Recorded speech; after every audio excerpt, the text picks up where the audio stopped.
그러면 우리 기도하고 오늘 모임을 시작하도록 하겠습니다. 예수를 죽은 자 가운데서 살리신 이의 영이 너희 안에 거하시면 그리스도 예수를 죽은 자 가운데서 살리신 이가 너희 안에 거하시는 그의 영으로 말미암아 너희 죽을 몸도 살리시리라.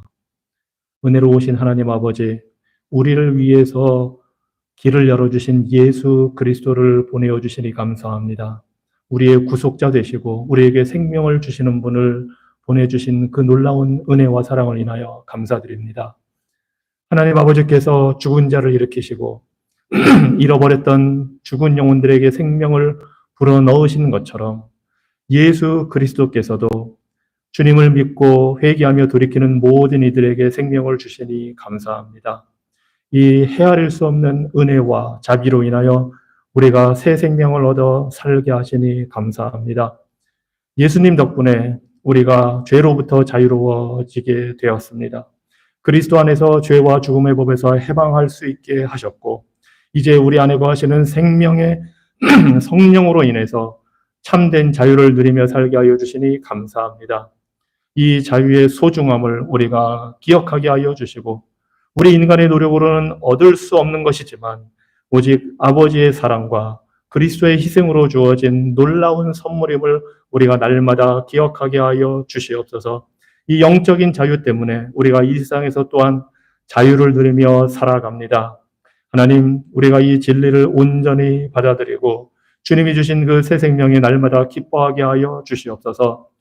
우리가 어둠 속에 있는 것이 아니라 빛된 삶을 살도록 인도하여 주셨사오니 우리 안에 일으키신 그 놀라운 변화의 아름다움을 우리 삶 속에서 드러낼 수 있도록 도와주시옵소서. 우리의 일상적인 삶 속에서 하나님의 은혜를 우리가 더 체험하고 깨닫고 그 은혜를 널리 알리는 믿음의 자녀들 되게 하여 주시옵소서. 예수 그리스도 이름으로 기도합니다. 아멘. 찬송가 386장입니다. 새 찬송가 386장, 통일 찬송가 439장, 만세반석 열린 곳에 함께 찬양합니다.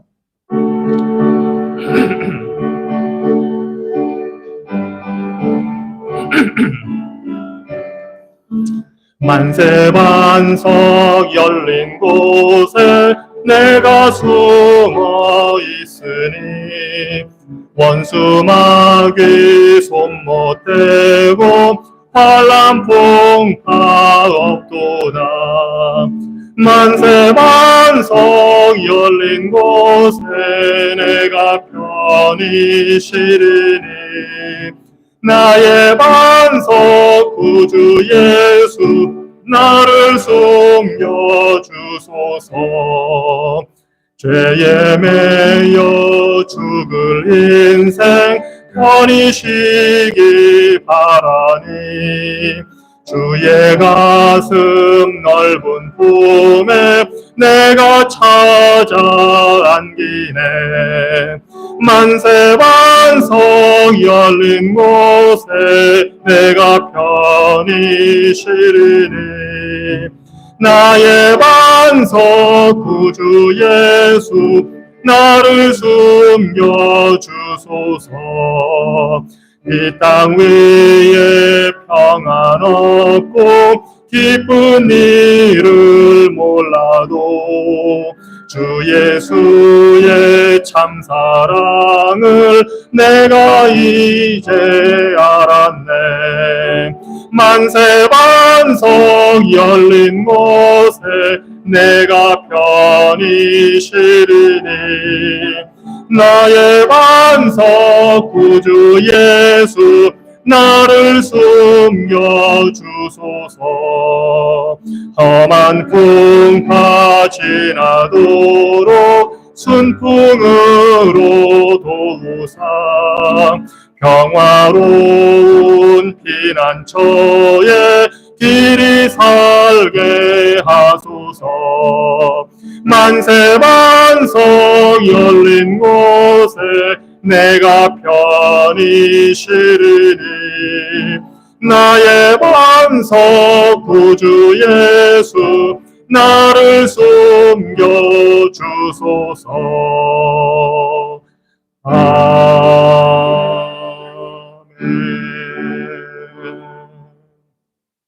아멘. 오늘은 창세기 이제 10장을 합니다. 아마 여러분들이 이 새해에 성경 읽기를 계획을 세우시고 읽으셨으면 분명히 읽으셨을 거예요, 10장. 근데 왜 읽으나 싶을 정도로 사람 이름만 반복되고 그 창세기 5장이 나왔던 것처럼 아무튼 그렇습니다. 그래서 오늘은 이 나눠드린 프린터를 가지고 이것을 바탕으로 우리가 창세기 10장을 살펴보도록 하겠습니다. 창세기 10장의 제목을 붙인다면 민족들의 표, 족보 이렇게 할 수가 있습니다. 1절부터 32절에는 어떻게 노아의 세 아들로부터 인해서 민족들이 형성이 되어서 퍼져나갔는지 그 목록이 나와 있습니다. 그래서 주제를 이제 세 가지로 제가 적어놨는데, 첫째는 이 창세기 10장을 통해서 하나님께서 우리에게 알려주시고 보여주시는 것이 무엇인지, 첫째는 땅을 채우라는 하나님의 명령이 성취되었다는 사실을 우리에게 보여주고 있습니다. 하나님께서 창세기에서 1장에서 2장에서 사람들을 만드시고 생육하고 번성하여 땅에 충만하라 하신 그 하나님의 축복의 명령이 심지어 8사람만 살아남은 그 노아 홍수 이후에도 이루어진다는 사실을 이 자녀들의 후손들의 그 명단을 통해서, 족보를 통해서 하나님께서 지금 보여주고 계십니다. 또한 둘째로는 이렇게 다양하게 갈라져 있는 여러 지구상의 부족들, 민족들, 지금은 몇 나라나 될까요? 200나라가 넘는다고 제가 들었는데, 나라 수로만.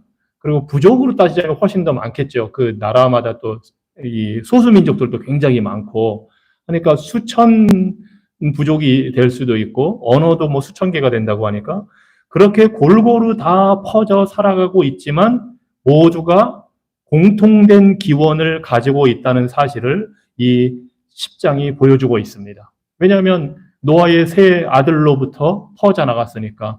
노아라는 홍수 후에 그 족장을 통해서 모든 인류가 지금까지 이제 퍼져나가게 됐다는 것을 보여줍니다. 그래서 뿌리는 하나다, 인류의 뿌리가.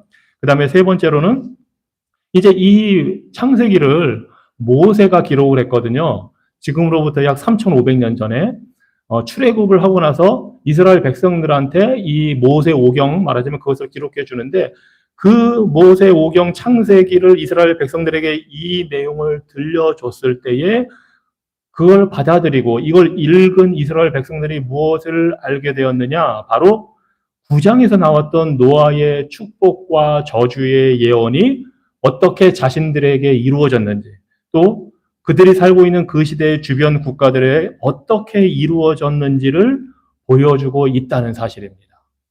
이 세 가지가 이 창세기 10장에서 우리에게 보여주는 중요한 내용입니다.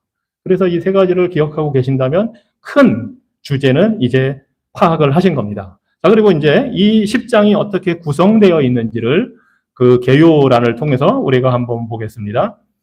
1절은 서론격에 해당합니다. 그리고 마지막 32절이 결론에 해당하고, 이제 세 아들이 있으니까 세 아들의 그 후손들을 지금 나열을 하고 있습니다. 그래서 2절부터 5절까지에서는 야벳의 아들들, 후손들이 나와 있고, 6절부터 20절까지는 함의 후손들이 나와 있고, 아들들. 그리고 21절로 31절에는 셈의 아들들, 후손들이 나열되어 있습니다. 매우 간단합니다. 이름은 굉장히 많이 나와 있는데, 크게 이 10장을 우리가 구분을 해본다면 이렇게 나눌 수가 있습니다. 자, 그걸 좀 더 우리가 자세하게 보겠습니다. 10장 1절은 이렇게 시작합니다. 노아의 아들 셈과 함과 야벳의 족보는 이러하니라. 홍수 후에 그들이 아들들을 낳았으니, 물론 딸들도 낳았습니다. 그런데 이제 대표적으로 다 이 구약에서 주로 남자, 아들 이름으로 이렇게 해도 딸들은 당연히 이름은 안 들어가지만 당연히 딸들도 나왔고요.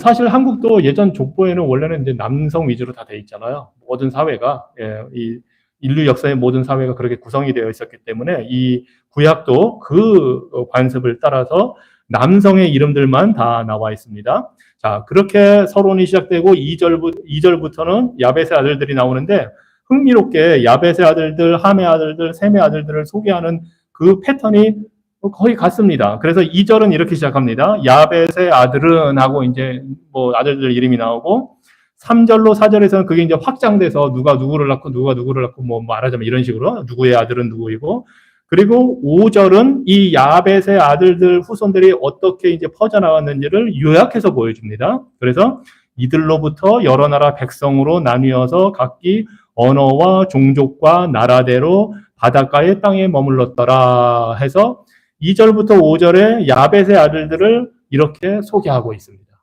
이게 같은 패턴이 함의 아들들 6절부터 20절에도 똑같이 나옵니다. 그래서 6절은 또 함의 아들은 이렇게 시작을 합니다.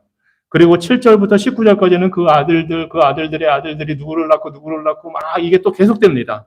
그러다가 20절에 가서는 또 함의 아들들의 그 모든 후손을 요약해서 정리해서 이렇게 말합니다. 20절에 이들은 함의 자손이라 각기 족속과 언어와 지방과 나라대로였더라 해서 이렇게 결론을 일단 또 맺어줍니다.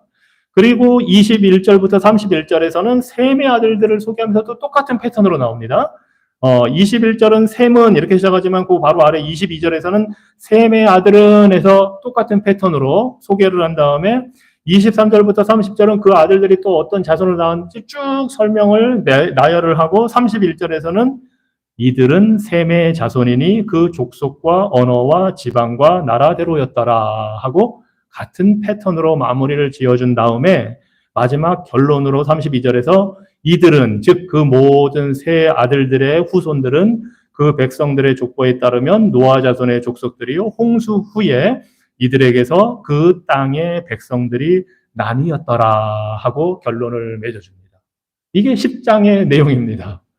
그런 패턴입니다. 이걸 알면은 뭐 특별한 것도 없고 이대로 우리가 그대로 이해하기 쉽게 되어 있습니다. 그래서 노아의 아들들의 후손들은 크게 보면 계속 반복된 내용이 족속과 언어와 지방과 나라대로 흩어져 살았다고 합니다. 그래서 언어에 따라서 구분을 했고, 그 족속이니까 어느 부족, 말하자면 그 인류학적으로 나눴고, 그 다음에 지방은 지리적 기준, 그리고 나라라는 거는 하나의 국가를 만드는 거니까 이제 정치적인 어떤 기준에 따라서 그 크게 네 가지 기준으로 이 자녀들이 어떻게 퍼져나가서 살게 되었는지를 소개하고 있습니다. 이것이 이제 개요에 해당됩니다.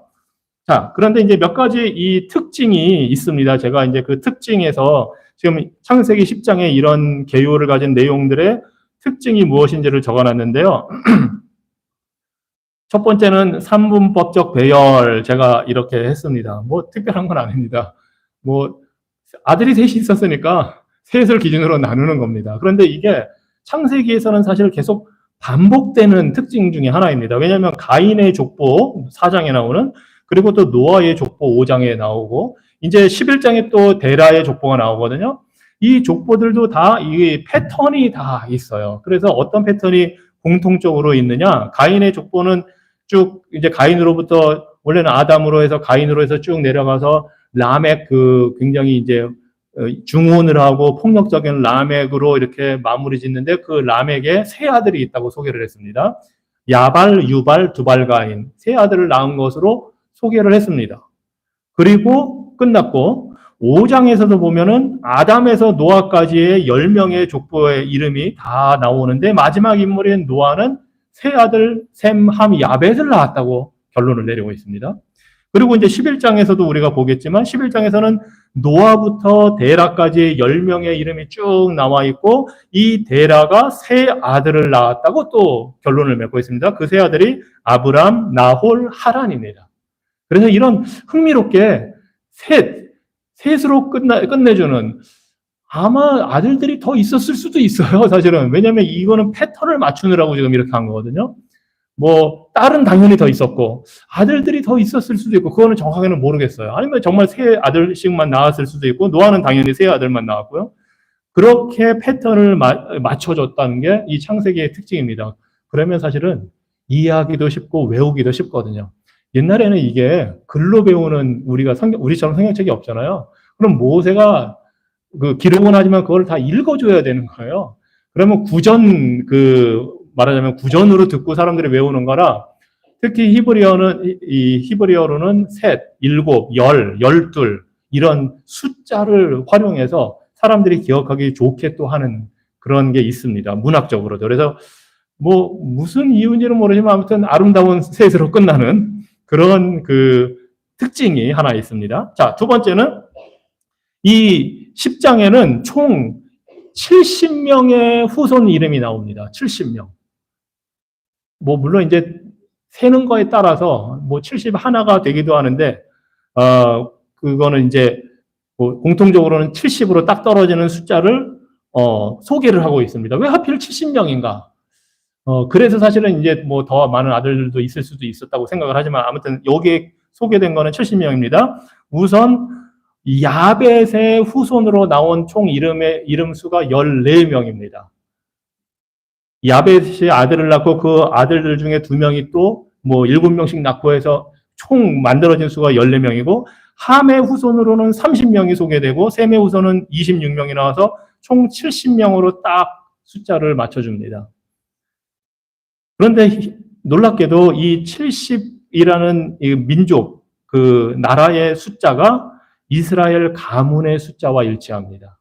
이스라엘 12지파에 가문이 70가문이 있습니다. 그래서 그 숫자와 일치합니다. 즉 이스라엘의 70가문과 이방인 70민족 말하자면 물론 여기에는 이제 셈의 그 후손도 들어가지만 그렇게 딱 배치를 시켜놨습니다. 그리고 거기에는 이유가 있습니다. 신명기 32장 8절을 우리가 한번 보겠습니다. 구약성경 신명기 32장 8절.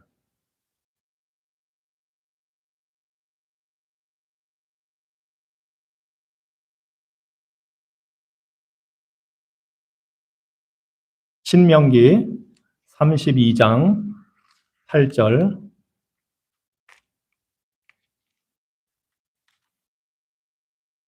누가 찾으신 분이 좀 읽어주실까요?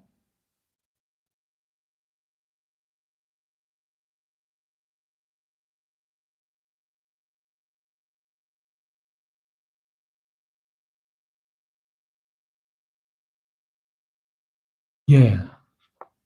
하나님께서 지금 이렇게 70이라는 숫자로 이 노아의 세 아들의 후손들을 정해주신 이유가 있습니다.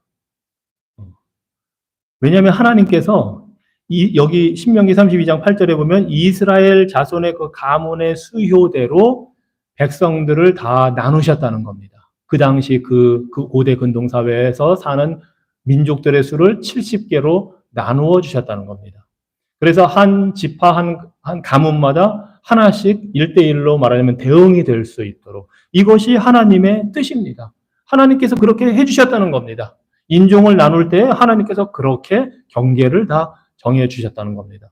그러니까 인류 역사에서 사람들이 이렇게 막 인종적으로 퍼져나가고 하는 게 아무렇게나도 된 것 같이 보이지만 다 하나님의 계획 안에 이렇게 있는 겁니다. 모든 게 주권적인 뜻 안에 있는 겁니다. 물론 이거는 이 모세가 이 글을 기록하고 이스라엘 백성을 중심으로 그 당시 세계까지를 보여주지만 물론 그 이후에는 훨씬 더 많은 인종이라기보다 부족들이 더 갈라지긴 했죠. 그런데 이 모든 역사가 하나님의 뜻 가운데서 이루어지고 있다는 것을 지금 보여주고 있습니다. 자, 그 다음에 세 번째 특징이 있습니다. 이 창세기 10장에 나오는 이름들의 말하자면 특징이 여기 나온 이름들이 다 사람 이름인 경우도 있는데 개인의 이름인 경우도 있는데 가령 셈, 함, 야벳은 당연히 개인의 이름입니다. 그런데 어떤 이름들은 꼭 그렇지만은 않다는 거가 이제 드러납니다. 어떤 경우는 개별 이름이고 어떤 경우는 부족의 이름이고 한 개인의 이름이라기보다 또 어떤 이름들은 사람 이름이라기보다는 그 민족들, 부족들이 사는 장소의 이름으로 소개가 되어 있습니다. 가령 셈의 아들들은 다 그냥 개별 이름으로 되어 있습니다. 그 21절에서 31절은 개인의 이름들입니다.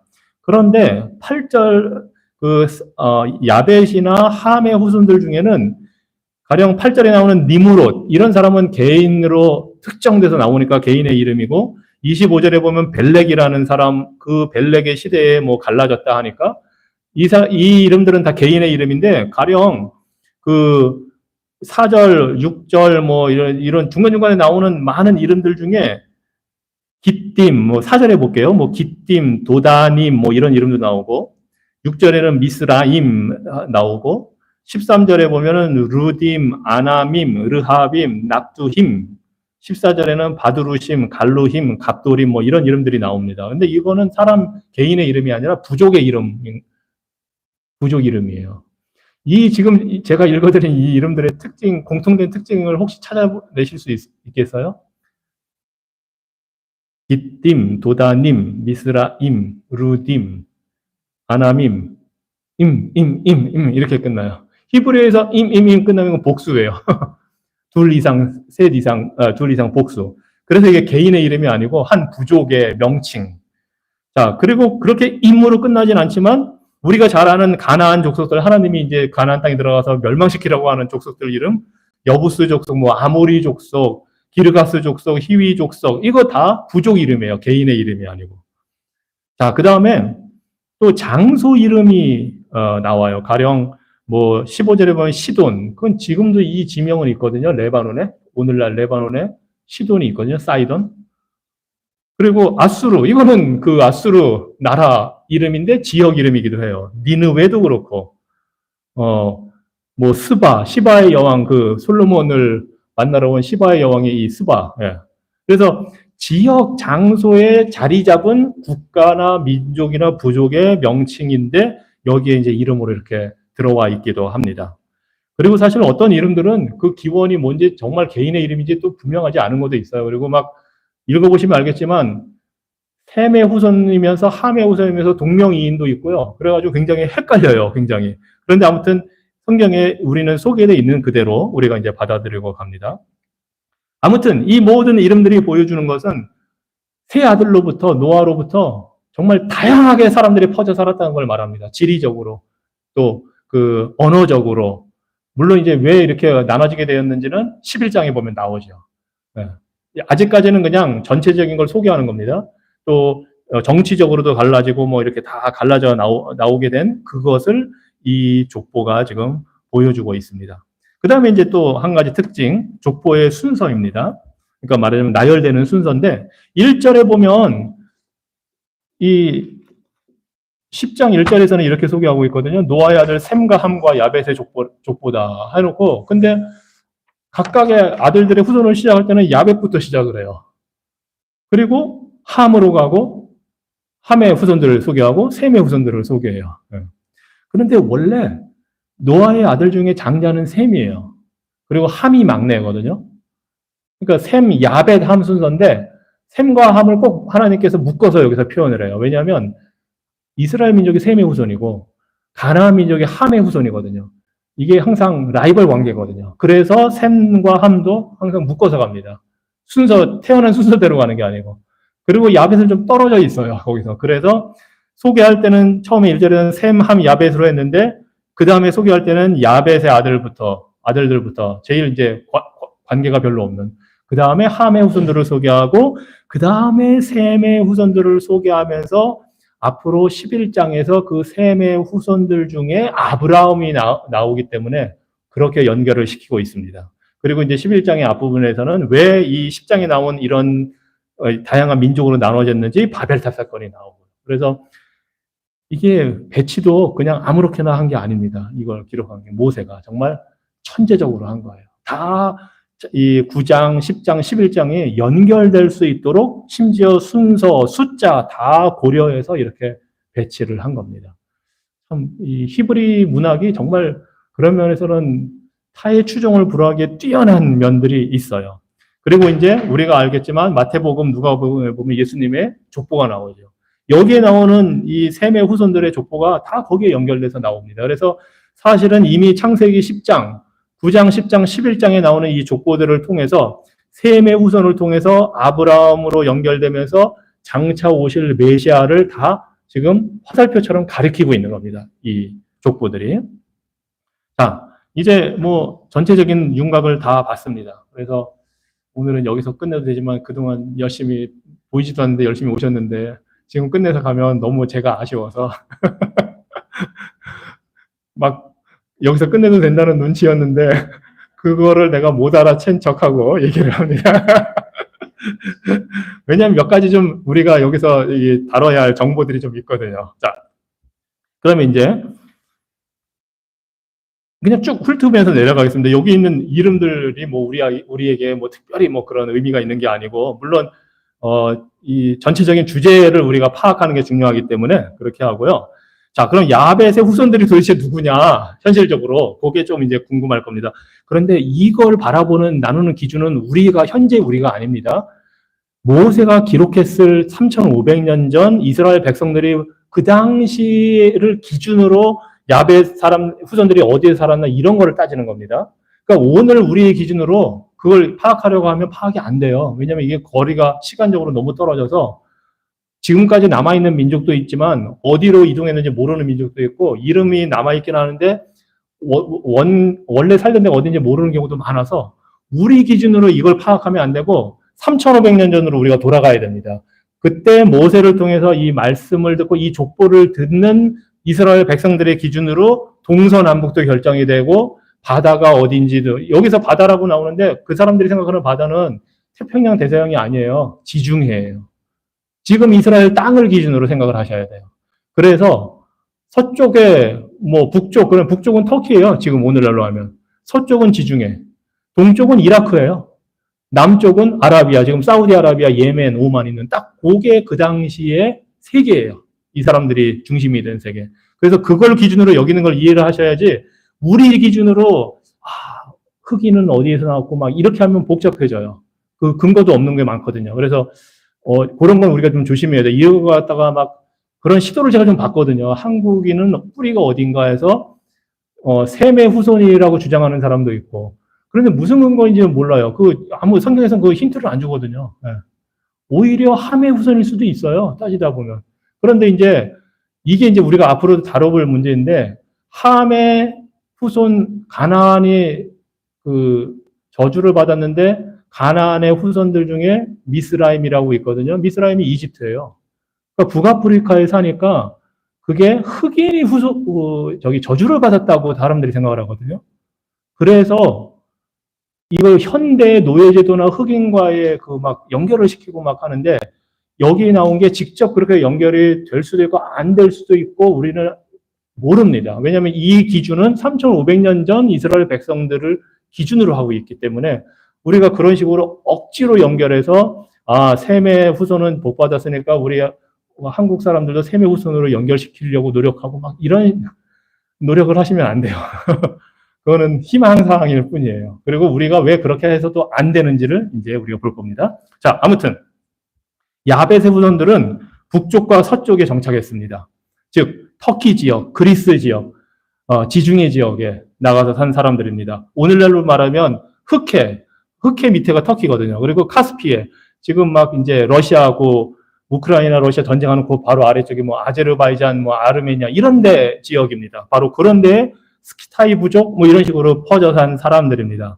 그 사람들이 이 야벳의 후손들, 인도 유러피언이라고 해서 말하자면 서양인들입니다. 말하자면 그리스, 로마 이렇게 퍼져나가는 그런 사람들입니다. 그리고 이제 여기 나오는 뭐 기띔 이런 거는 이제 알아두시면 이게 키프러스 섬입니다. 성경에도 나오는 키프러스 섬. 그리고 여기에서 그냥 이 이름들 정확하게 어디에 있는지 잘 몰라요, 사실은. 근데 대체적으로 북쪽과 서쪽이면 오늘날의 터키 지역, 그리스 지역 다 이런 쪽이 흑해 지역이라고 우리가 그냥 이해를 하시면 되겠습니다.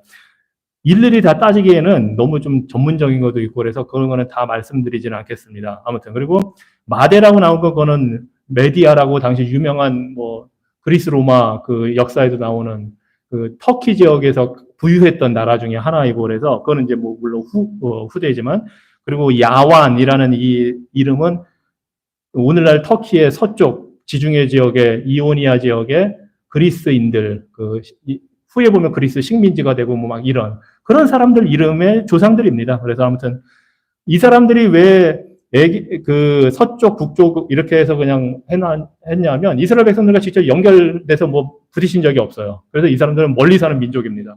그래서 야벳의 후손들은 정말 직접적으로 뭐 싸울 일도 없고 특별히 도움받을 일도 없고 그냥 멀리 이렇게 서로 그냥 소 닭 보듯이 서로 이렇게 보고 지낸 그런 지역입니다. 그래서 흥미로운 거는 5절에 보면 이들로부터 여러 나라 백성으로 나뉘어서 각각 언어와 종족과 나라대로 바닷가의 땅에 머물렀다 합니다. 그 바닷가가 지중해, 뭐 흑해, 말하자면 이런 데를 말하는 겁니다. 자, 그렇게 하고 이제 그 다음에는 함의 후손들이 나옵니다. 이 함의 후손들은 우리가 좀 관심을 가져야 되는 게, 왜냐하면 노아가 저주할 때 함의 막내 아들 가나안을 저주했기 때문입니다. 자, 그래서 6절에 보면 함의 아들은 구스와 미스라임과 붓과 가나안이요 이렇게 했습니다. 구스는 이게 오늘날에 직접 연결되는지는 정확하진 않지만 아마도 오늘날의 이집트와 에티오피아 사이에 그런 어느 지역에 자리 잡은 부족. 그래서 이제 이 구스에서 이렇게 성경에, 구약성경에도 구스라는 지명이 여러 번 나오거든요. 그 다음에 미스라임은 이집트입니다. 애굽. 미스라임은 이집트, 애굽입니다. 그 다음에 붓, 이거는 그 이집트 옆에 오늘날 자리 잡고 있는 리비아 땅이 붓입니다. 그리고 가나안은 정말 오늘날 이스라엘 팔레스타인들이 모여 사는 오늘날 이스라엘 땅에 자리 잡은 사람들이고 이스라엘 백성의 라이벌입니다. 그리고 이제 7절에 보면 특히 그 구스의 아들의 이름을 쭉 소개를 하고 있거든요.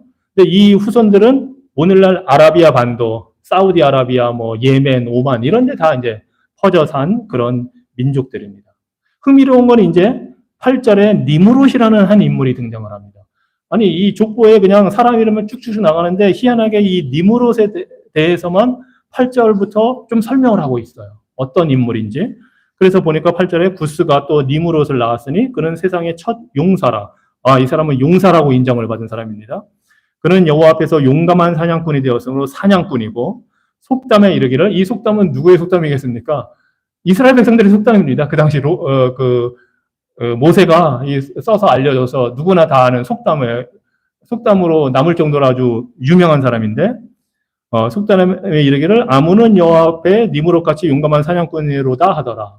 이 니무롯이 아주 독보적인 사람이어서 누가 좀 뛰어난 사냥꾼이면은 이 사람은 니무롯 같은 용사다 이렇게 칭송을 할 정도의 그런 대표적인 인물이 되었습니다.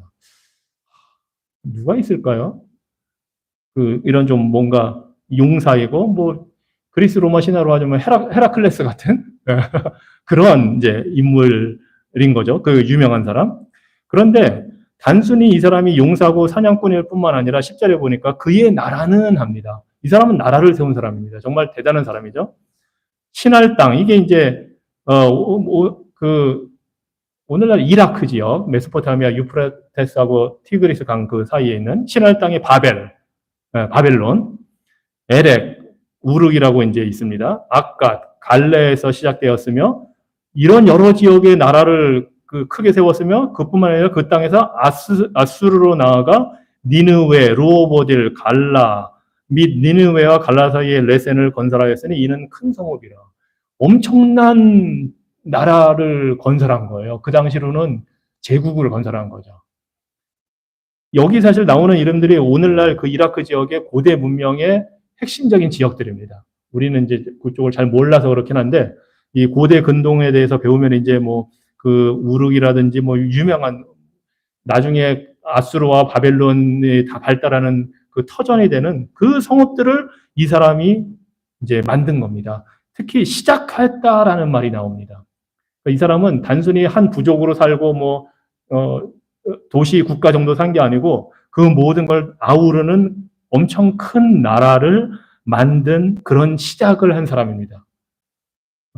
어떻게 보면 하나님이 생육하고 번성하여 땅에 충만하라 흩어져서 살아라 하고 11장에서 이제 나누시는데 그거에 역행한 사람이죠. 다 모아들이고 11장에 보면 바벨 탑을 쌓은 이유가 퍼져 살지 않으려고 한 거거든요.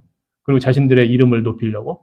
하나님은 다 땅을 채우라고 하셨는데 그 명령에 거역을 하고 다 강력한 힘으로 자기 밑에 모으는 사람, 황제, 절대 전제 군주 이런 사람의 모습이 니무롯입니다. 근데 이제 여호와 앞에 니무롯 같이 이렇게 표현이 나와서 도대체 여호와 앞에서라는 게 좋은 의미일까 나쁜 의미일까? 근데 이제 니무롯이라는 이름의 뜻 중에 하나가 우리가 반역하자라는 뜻이 들어있거든요. 그래서 아마 이거는 하나님 보시기에 악한 일을 한 사람일 거라고 우리가 이제 대체적으로 받아들이고 있습니다. 그러니까 뭔가 대단한 인물이에요. 님으로선. 대단한데 알려진 거는 용사, 사냥꾼, 대제국 건설, 도시 건설.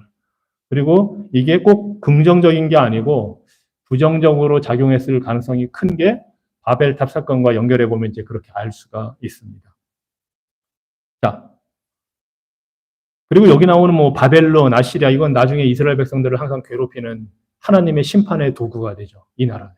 그래서 이제 이스라엘 백성들이 이 이름을 듣고 포로 생활할 때는 이미 족보에 10장에 나와 있는 그 이름들을 대하게 되는 겁니다. 그러면 단순히 하나님이 바벨론이나 아수르로 이스라엘 백성을 심판하는 게 그냥 그때 가서 갑자기 된 일이 아니라는 것을 하나님이 다 보여주는 겁니다. 노아의 축복과 저주에 이미 그 모든 씨앗이 들어가 있는 겁니다. 그래서 함의 후손들, 그 후손들을 통해서 하나님이 이스라엘 백성들을 심판하십니다. 강대한 제국을 만들게 놔두시고요. 그러니까 이스라엘 백성들은 이 족보만 봐도 자기들의 역사를 알 수가 있는 거예요. 자, 그 다음에 이제 가나안에 대해서 특별히 이제 15절부터 나옵니다. 이 가나안이 낳은 아들은 이제 이스라엘 백성들의 라이벌이 되는 그 부족들이 다 되는 겁니다. 그래서 가나안은 장자 시돈과 헷을 낳고, 헷은 이제 히타이트 족속이라고 이제 나중에 우리가 역사에서 알게 되는, 또 여부스 족속, 아모리 족속, 기르가스 족속, 히위 족속, 다 이게 지금 이스라엘 백성들의 라이벌로 하나님이 정복하라고 하는 부족들의 이름이 계속 나옵니다. 알가 족속, 신 족속, 아르바 족속, 스말 족속, 하마 족속을 낳았더니 이후로 가나안 자손의 족속이 흩어져 나갔더라. 그리고 가나안의 경계는 시돈에서부터 그랄지나 가사까지와 소돔과 고모라가 여기 또 나오죠. 이제 가나안 족속의 가나안의 후손입니다. 하나님의 심판을 받는 악한 그 성읍들, 민족들, 소돔과 고모라, 아드마, 스보임, 요 네 도시가 다 그 당시에 소돔과 고모라가만 우리가 알고 있지만 아드마, 스보임까지 하나님의 심판으로 다 멸망당했어요. 아브라함 시대에. 그 이름이 여기 나오는 겁니다. 라사까지였더라. 이것이 이제 가나안 함의 후손들의 그 명칭들입니다. 자, 그렇게 하고 이제 셈의 후손으로 넘어갑니다. 그런데 흥미있게 셈의 후손을 이야기하면서 그냥 셈의 아들들은 뭐 이렇게 나온 게 아니고 21절에 보니까 셈은 에벨, 온 자손의 조상이요 야벳의 형이라 그에게도 자녀가 출생하였으니 이렇게 하면서 이 에벨은 좀 밑에 나옵니다. 사실은 셈의 아들은 엘람, 아수르, 아르박삿과 룻과 아람이요 그리고 그 아르박삿이 셀라를 낳고 24절에 셀라는 에벨을 낳았으며 하면서 에벨은 사실은 이 셈의 몇 대 손자인데 특별히 21절에 에벨의 조상이라고 직접 연결을 시켜주고 있습니다. 왜냐하면 이 에벨에게서 아브라함을 통해 히브리인들의 그 민족이 나오기 때문에 에벨을 강조하고 있습니다. 그래서 셈, 에벨, 아브라함으로 연결되는 게 중요하다는 사실을 지금 보여주고 있습니다.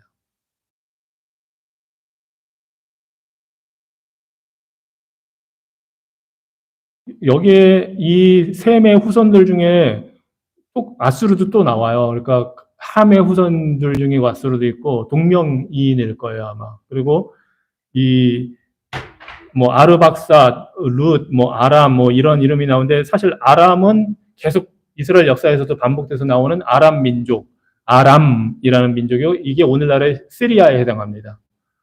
그래서 이 민족들이 거기서 그대로 지금까지 자리 잡고 살고 있으면 그런 면에서는 지금까지도 그 라이벌 관계가 계속되는 거예요. 지금 이스라엘하고 시리아, 뭐 레바논 그 지역에 다 지금 이 중동에서 일어나는 일들이 전혀 성경적인 근거가 없이 일어나지는 않습니다. 그 민족들이 지금까지 뿌리가 다 연결이 되어 있다면 사실은 이 10장에서부터 나오는 이 라이벌 관계도 지금까지 연결이 되고 있는 겁니다.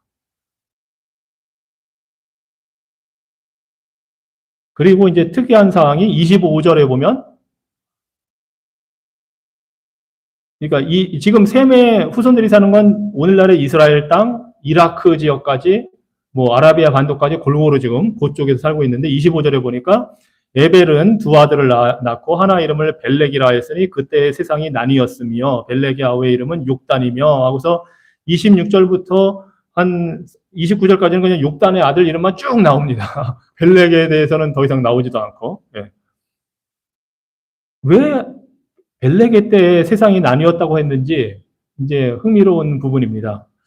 이게 땅이 정말 대륙이 갈라진 건지 뭐 이제 그렇게 생각하는 사람들도 있습니다. 이게 노아 홍수 끝나고 어느 정도 됐는데 이제 그것보다는 11장에 바벨탑 사건을 인해서 언어가 나뉘고 민족이 나뉘고 다 이제 흩어져 살게 되거든요. 그래서 아마 이 벨렉의 시대에 그 일이 일어난 게 아닐까 하고 추측을 하고 있습니다.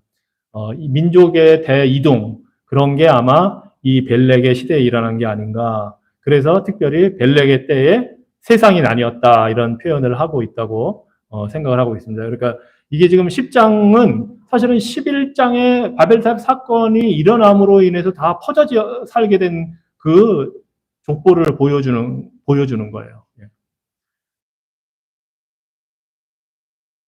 자, 전체적으로 이제 이 뭐 패턴과 여러 가지 좀 특징들을 살펴봤고 이제 세 아들의 후손들을 어느 정도 대강 구분하는 걸 지금 봤습니다. 그러면 이제 어떤 의미가 있느냐 이 10장이 우리가 그게 우리한테 이제 좀 더 필요하고 중요하죠. 첫째, 이 10장에 나와 있는 족보, 민족들의 표가 무엇을 보여주느냐? 바로 하나님이 이 민족들의 주인이심을 보여줍니다.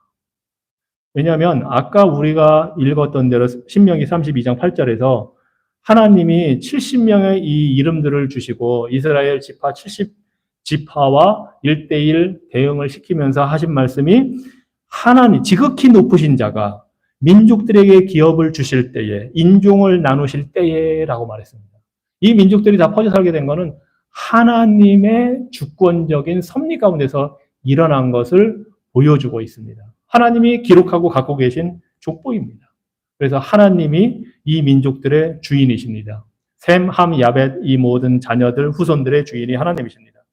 그 다음에 두 번째로 이 모든 민족 부족들이 같은 뿌리에서 나왔기 때문에 우리 모든 인류는 누구나 동일하게 인간이라는 점에서 하나님의 피조물, 하나님의 형상으로 지음받은 존재라는 점에서 똑같다는 것을 보여줍니다. 뭐 피부색이 다르고 언어가 다르고 사는 곳이 다르고 심지어 정치 체제가 다르고 경제적인 수준도 다르잖아요. 선진국 있고 후진국 있고 요즘에는 뭐 1세계, 2세계, 3세계 이런 식으로 표현을 하는데 그 모든 게 다 달라도 자신이 뭐가 뛰어난 게 있다고 해서 저 민족보다 저 인종보다 내가 더 우월하다 하고 말을 할 수가 없습니다. 우리는 모두가 똑같은 사람들입니다. 왜냐하면 잠언 22장 2절에서 이렇게 말씀을 하셔요. 가난한 자와 부한 자가 함께 살거니와 그 모두를 지으신 이는 여호와시니라. 부자든 가난하든 선진국이든 후진국이든 상관없이 하나님이 다 지으셨고 하나님이 주권적으로 다스리기 때문에 똑같다는 겁니다. 그리고 세 번째로 하나님은 이 다른 이 각각의 민족들에게 역할을 갖고 계신다는 겁니다. 하나님께서 작정하신 목적들이 그 민족들마다 있다는 겁니다. 그래서 뭐 애굽도 하나님이 들어서 쓰십니다. 이스라엘 백성들을 구원해내면서 하나님의 구원의 능력을 보여주기 위해서 바로 왕과 그 애굽 사람들을 사용하십니다. 그리고 뒤에 계속 구약 역사에서 나오는 것처럼 느부갓네살 왕 바벨론에 뭐 아수르의 왕들, 황제들, 뭐 그 고레스 왕이라든지 다리오 왕이라든지 뭐 페르시아 어느 민족이든 하나님이 쓰시고자 하면 쓰시는 겁니다. 예. 뭐 꼭 이스라엘 백성들만 골라서 쓴다는 게 아닙니다. 어느 민족이든 하나님은 하나님의 주권대로 하나님의 뜻을 위해서 목적을 위해서 선악간에 다 사용하십니다. 하나님이 모든 민족의 주제자이시고 주인이시기 때문입니다. 그런데 단지 그것으로만 끝나는 게 아니라 하나님은 모든 민족에게 구원을 이루기 위한 관심을 갖고 계시다는 게 가장 중요합니다. 그리고 이 사실은 하나님께서 아브라함을 택하실 때 이미 보여주셨습니다. 하나님이 아브라함을 택해서 이스라엘 민족을 특별히 택하는 그 순간에 하나님의 그 구원의 관심사가 모든 민족을 향해 펼쳐져 있다는 것을 아브라함에게 이미 알려주셨습니다. 창세기 12장 3절을 우리가 함께 보겠습니다. 창세기 12장 3절, 그 바로 이제 우리가 보는 10장 뒤에 창세기 12장 3절입니다. 제가 1절부터는 제가 먼저 읽겠습니다. 여호와께서 아브라함에게 이르시되 너는 너의 고향과 친척과 아버지의 집을 떠나 내가 네게 보여줄 땅으로 가라. 내가 너로 큰 민족을 이루고 네게 복을 주어 네 이름을 창대하게 하리니 너는 복이 될지라. 3절 너를 축복하는 자에게는 내가 복을 내리고 너를 저주하는 자에게는 내가 저주하리니 땅의 모든 족속이 너로 말미암아 복을 얻을 것이라 하신지라. 사실은 하나님이 이스라엘 백성이 만들어지기도 전에 아브라함을 택하셨을 때 땅의 모든 족속을 염두에 두신 거예요. 모든 인류를, 모든 부족, 모든 언어, 모든 나라, 이 사람들을 다 염두에 두시고 그들이 너로 말미암아 복을 얻을 것이다 말씀하셨어요. 그러니까 하나님은 노아를 통해서 축복과 저주를 다 내리시지만 구원의 목적을 갖고 그걸 다 하신 거예요. 구원의 계획을 가지고. 선악간에 다 사용하시지만 하나님이 가장 원하시는 것은 모든 족속이 구원을 받는 복을 누리는 것. 그래서 아브라함에게 이 말씀을 주신 거예요. 아브라함을 택하시면서. 그리고 뭐 시간 관계상 다 읽지는 않겠지만 시편이라든가 이런 데 보면은 온 땅이여 뭐 즐거이 하나님을 부르라 뭐 온 땅이여 주께 경배하라 만민들은 나오거든요. 그 온 땅은 정말 온 인류를 말하는 거예요. 이스라엘 백성들에게만 찬양하라는 게 아니고 만민들아 했을 때는 모든 민족을 다 포함하는 거예요. 그래서 하나님의 그 영광과 은혜와 선포의 대상은 이스라엘 민족을 통해서 모든 열방이 그 혜택을 누리도록 하시는 데에 목적이 있습니다. 그래서 아브라함을 통해서 너로 말미암아 복을 얻을 것이라 하시고서 하나님께서 약속하신 것이 바로 아들이거든요. 궁극적으로 그 아들이 누구입니까? 물론 처음에는 이삭이었지만 예수 그리스도예요. 메시아로 오실 예수 그리스도. 그 예수 그리스도를 통해서 온 민족이 복을 얻을 것이다. 구원의 복을 얻을 것이다. 그래서 그 약속대로 예수님이 오셨고 이 땅에서 사역을 하시고 예수님이 어떤 분인지 보여주시고 어떤 일을 하시는지 다 보여주신 후에 마태복음 28장 우리가 잘 아는 19절 20절 그러므로 너희는 가서 모든 민족을 제자로 삼아 아버지와 모든 민족 그냥 이스라엘 민족이 아니라 모든 민족을 제자로 삼아 아버지와 아들과 성령의 이름으로 세례를 베풀고 내가 너희에게 분부한 모든 것을 가르쳐 지키게 하라. 모든 민족이. 그래서 이 말씀대로 제자들이 나가서 복음을 전했고 사실은 사도행전 1장 8절 우리가 아는 대로 오직 성령이 너희에게 임하시면 너희가 권능을 받고 예루살렘과 온 유대와 사마리아와 땅끝까지 이르러 내 증인이 되리라. 이 약속이 이미 이 창세기 10장 족보에 그 씨앗이 들어있는 겁니다. 그래서 사도 바울이 사도행전 17장에 보면 그리스의 아테네를 가거든요. 이제 전도 여행을 하다가 그 그리스 아테네 가서 보니까 그냥 거기는 뭐 모든 신에게 바치는 신상이 다 있고 심지어 자신들이 빼먹은 신이 있을까봐 모르고 그래서 어느 제자를 딱 만들어 놓고 이름 없는 신에게라고 붙여놨어요. 그러니까 자신들이 알고 있는 뭐 제우스 뭐 이런 거 다 이제 섬기는데 혹시나 자신들이 모르는 또 신이 있으면 그 신을 빼먹으면은 화가 날 테니까 이름을 모르지만 그 신에게 붙여놓은 이제 그런 제단도 있고 사도 바울이 그걸 보고 너무나 이제 답답하고 하나님에 대한 그 의로운 이제 하나님에 대한 영광에 대한 게 생각이 나서 이 아테네에서 그 사람들에게 이제 전도의 설교를 말하자면 합니다. 그 내용이 이제 17장에 나와 있는데 뭐 이거 한번 찾아보죠. 뭐 사도행전 17장 26절로 28절입니다.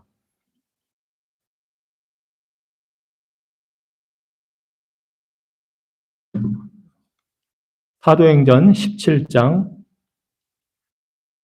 26절로 28절.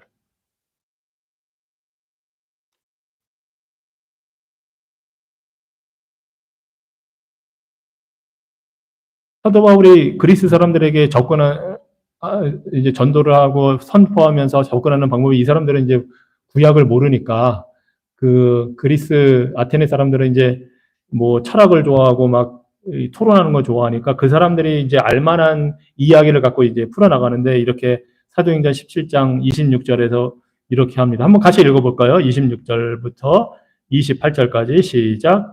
인류의 모든 족속을 한 혈통으로 만드사 온 땅에 살게 하시고 그들의 연대를 정하시며 거주의 경계를 한정하셨으니 이는 사람으로 혹 하나님을 더듬어 찾아 발견하게 하려 하심이로되 그는 우리 각 사람에게서 멀리 계시지 아니하도다.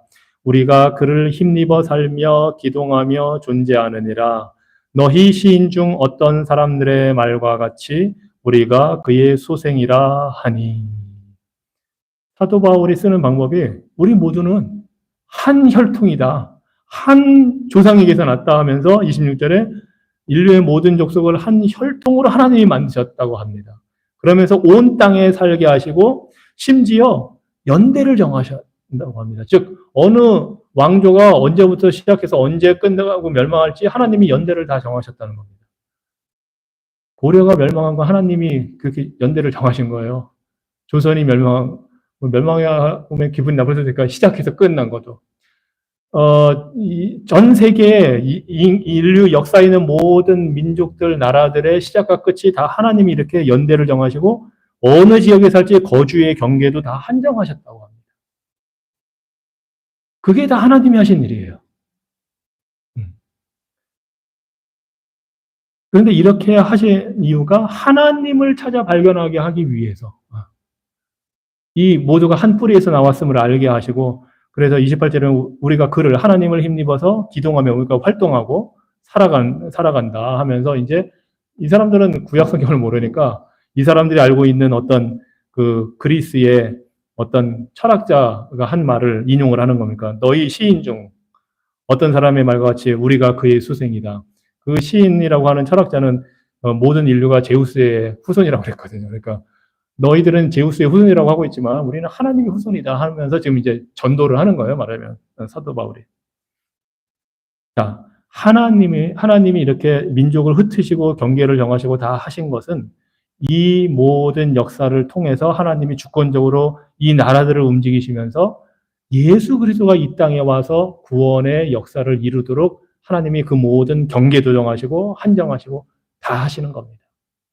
그래서 때가 참에 예수님께서 오셨을 때 그 때가 차는 한 방법, 그 과정의 하나로 하나님이 로마를 준비시킨 겁니다. 그래서 로마를 통해서 통신망과 교통망을 다 깔아주신 거예요.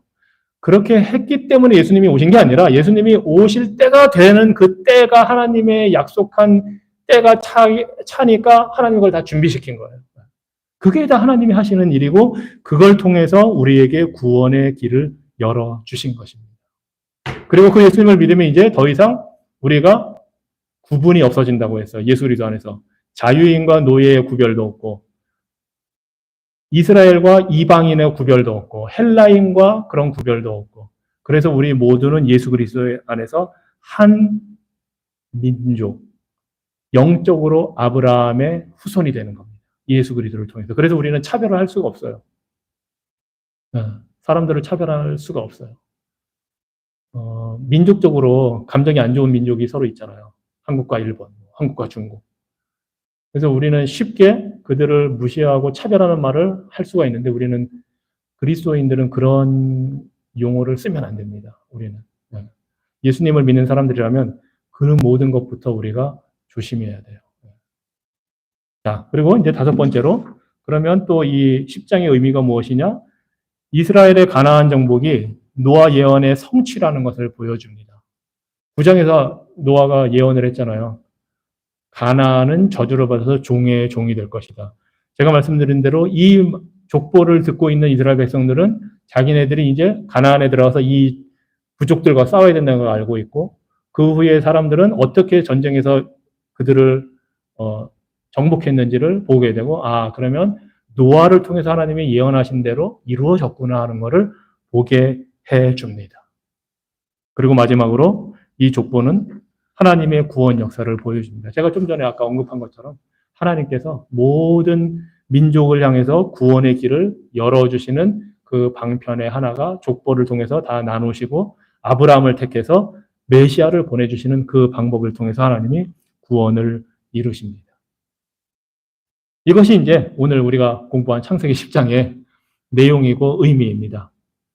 아까 잠깐 언급을 했는데 우리가 이제 몇 가지를 이런 걸 보면서 생각해 볼 수 있는데 우리가 조심해야 될 게 노예 제도에 관한 문제. 흑인이 함의 후손이라서 저주를 받아서 노예가 되었다 하는 것을 정당화시키는데 우리가 이런 성경을 사용할 수가 없습니다.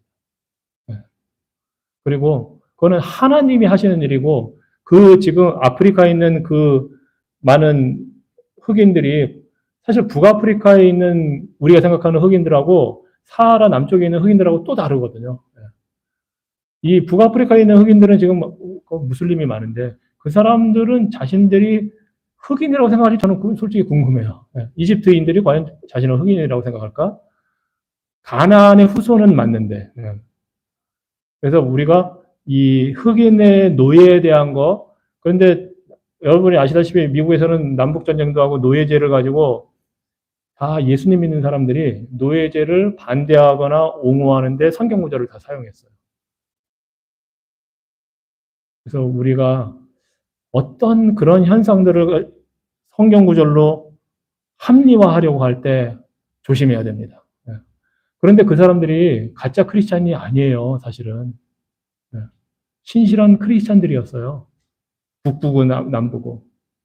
그리고 그것 때문에 전쟁을 했고. 그래서 노예제를 찬성하는 사람들은 다 거짓 크리스찬들이다 말을 할 수는 없지만 과연 크리스찬이라면 우리가 그런 거를 어떻게 이해하고 성경을 인용하고 적용할 때 무엇을 조심해야 되는지를 우리가 생각을 해봐야 됩니다. 그렇지 않으면 쉽게 성경을 가지고 막 현실을 합리화할 수가 있어요. 그리고 이제 좀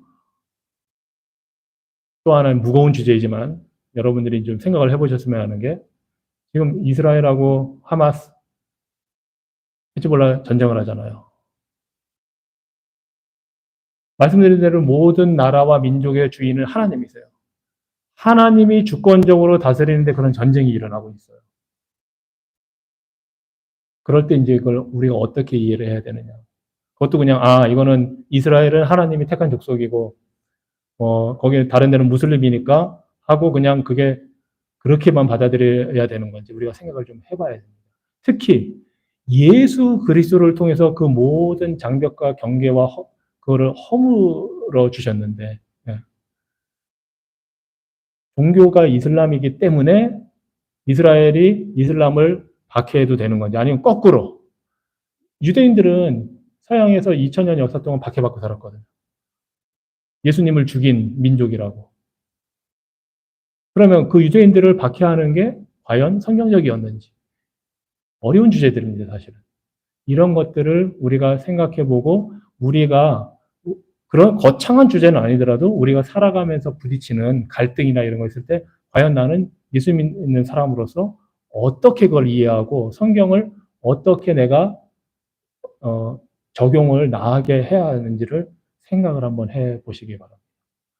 예, 오늘은 여기까지 하고 우리 기도하고 마치도록 하겠습니다. 하나님, 사람 이름들만 잔뜩 나와 있는 창세기 10장의 족보를 우리가 살펴봤습니다. 우리에겐 너무 먼 시간적으로, 공간적으로 우리와 직접 관계가 없어 보이기도 하고 대부분 모르는 이름이고 그 족보에 어떤 하나님의 뜻이 있는지 궁금하기도 합니다.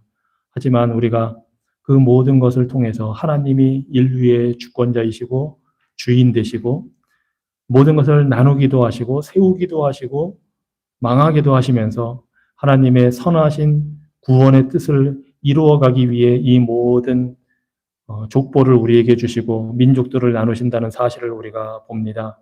하나님, 때로는 우리가 잘 모르는 성경 구절을 볼 때 우리가 겸손하게 하여 주셔서 모르면 모르는 대로 하나님을 신뢰하고 의지하고 하나님께서 밝혀주시는 그 진리만을 따라가게 하시고 우리가 알지도 못하면서 모르는 것을 아는 것처럼 말을 하거나 또 마치 그것이 내가 아는 것이 전부인 것처럼 이야기를 하거나 또는 그 있는 것들을 왜곡해서 적용하거나 하는 어리석은 일들을 우리가 하지 않도록 성령 하나님 항상 우리의 마음과 생각을 지켜 보호하여 주시옵소서. 예수 그리스도 이름으로 기도합니다. 아멘.